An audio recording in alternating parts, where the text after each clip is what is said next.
Today I want to share with you one of the sickest and most twisted cases that I have covered. You know it's bad when murder is the least crazy part of the story. So buckle up, buttercups, because this one is off the rails. Let's get into it.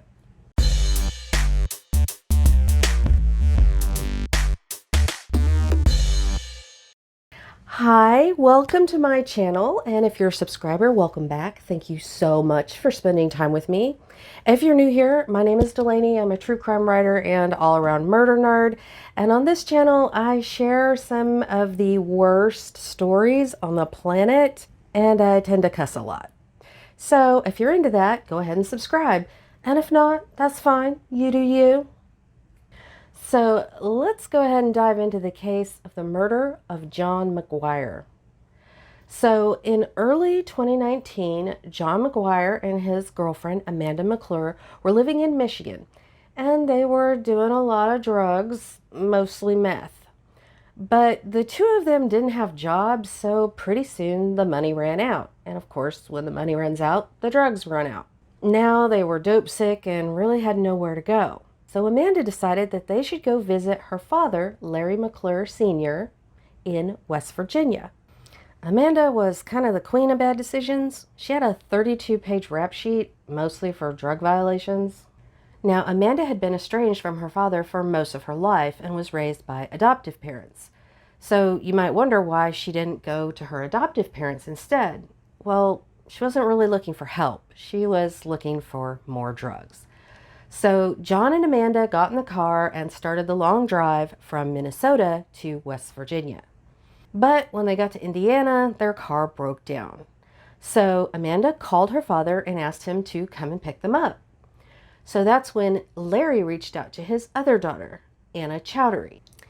Anna had also been estranged from her father for most of her life, and at that time she was living in North Carolina. So you might ask, why were both of these girls estranged from their father? Well, he had just gotten out of prison. He'd served 17 years for, and this is important, sexually abusing a relative between the ages of 6 and 12 years old. Now, the names of minor victims are always kept confidential, so we don't know for sure who this relative was, but both Anna and Amanda would have been in that age range at the time of Larry's crimes. So remember that. So anyway, Larry and Anna drove up to Indiana to pick up the couple, and they all drove back to Larry's trailer house in Skygusky, West Virginia. There, they bought the ingredients to cook up a batch of meth. But none of these people were exactly chemistry majors, so it didn't work. The batch didn't crystallize. But rather than just throw it away, they called it a bad batch and poured it into some glass jugs, which they kept. But anyway, after that, they went out and bought some proper methamphetamine and got down to consuming it. Over the next few days, the four spent some quality family time pretty much staying high on meth. It was during this time that John told Larry that he loved Amanda and wanted to marry her. But instead of being happy for his daughter, Larry seemed angry. Anna said that after they had that conversation, her father went into a, quote, quiet rage. And both of his daughters would testify that their father was strangely jealous of Amanda. Anna said that over the next few days, Larry would frequently take Amanda off so that they could talk by themselves. She said she didn't know what they were talking about and she didn't ask. Now it's Valentine's Day, and the family decided to have a special dinner. John bought a bottle of wine, they got steaks, they had a nice dinner together. So after that dinner and a little meth dessert, they were sitting around the living room, and that's when Larry suggested to John that they play a little, quote, trust game. The game involved letting Larry tie John's legs to a chair. John agreed, but as soon as his legs were tied up, the game stopped being fun. Anna said her father's demeanor changed completely and he got a, quote, creepy smile on his face. John sensed it too, so he leaned down to try and untie himself from the chair. But when he did, Amanda cracked the wine bottle over his head hard enough to break it. Then they tied up John's arms and began interrogating him. They kept asking, "Who are you?" and accusing him of being a federal agent. John tried to tell him he was just John McGuire, and he even offered to hand over his social security card to prove it. But it wasn't working.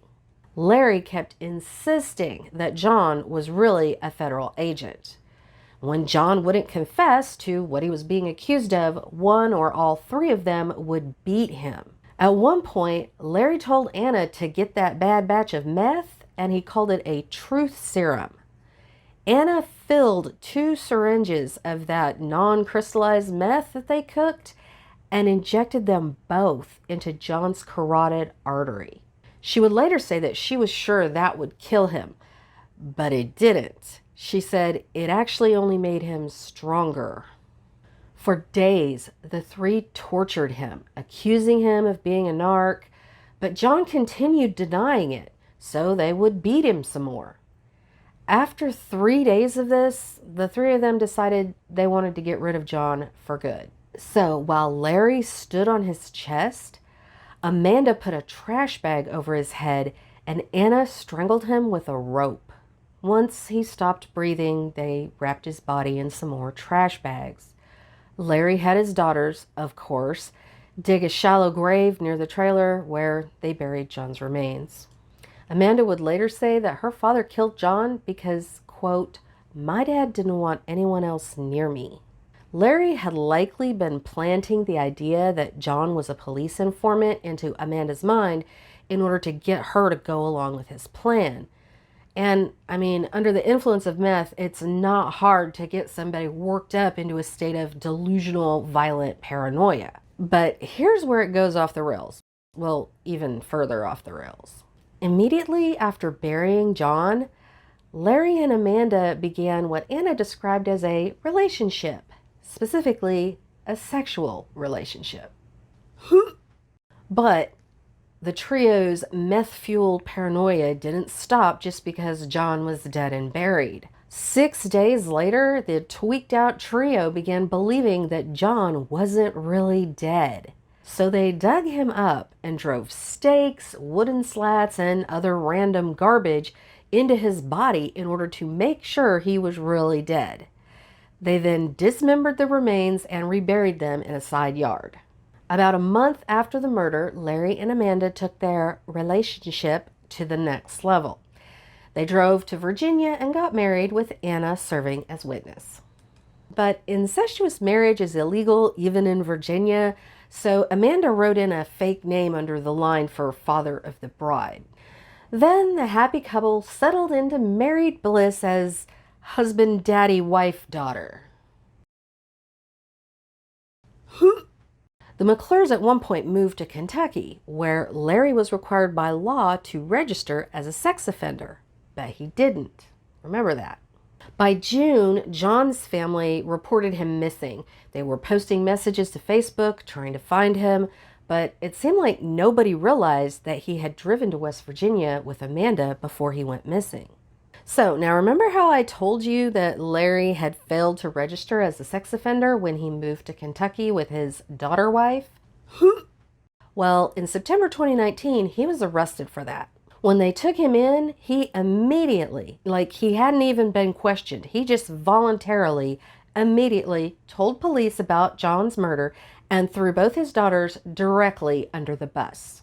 He claimed that Amanda was the mastermind behind the crime and that he had no idea what her motive was. Ugh, what a scumbag. He gave detailed descriptions of the murder and told police where they would find John's body. On September 24th, 2019, they searched the Skyguski property and indeed found John's remains right where Larry said they would be. Anna and Amanda were arrested just a few days later. So Larry and Anna were charged with first-degree murder. Amanda was only charged with second-degree murder in exchange for testifying against her sister. All 3 of them pled guilty. While in jail, Larry wrote a short letter stating that he did not want the courts, quote, wasting taxpayer dollars on a trial, and he apologized for what he called his part in the murder. Again, distancing himself from the crime. He was sentenced to life without parole in August of 2020. At Amanda's sentencing hearing that October, She testified about her father's jealousy and her belief that he wanted John dead because he wanted Amanda for himself. She and her adoptive parents both spoke about the amount of control that Larry had over her. The judge acknowledged the history of abuse between Larry and Amanda, but said it was no excuse for what she'd done. Amanda was sentenced to 40 years. Anna's sentencing hearing was in March of 2021. There, she claimed that she had only gone along with her father's crimes because he had threatened to kill her and her children. She was also sentenced to 40 years. And while I'm thankful that these people are off the streets and that John's family has gotten a little closure, it still leaves me with a lot of questions. Like, during this whole time, where was the girl's biological mother? Was Amanda Larry's first victim? And if not, who was? And what exactly had Larry been whispering to Amanda during those days leading up to the murder? And was Anna really as innocent as she claims? Unless they speak out, we'll never know. So, thank you for listening to this terrible story. If you enjoyed it, please like and subscribe to my channel. And if you'd like to help me make more nerdy content, you can go to Patreon, and for as little as $3 a month, you get access to bonus content, early access to videos, and free Murder Nerd merch. The link is in the description. Till next time, Darklings!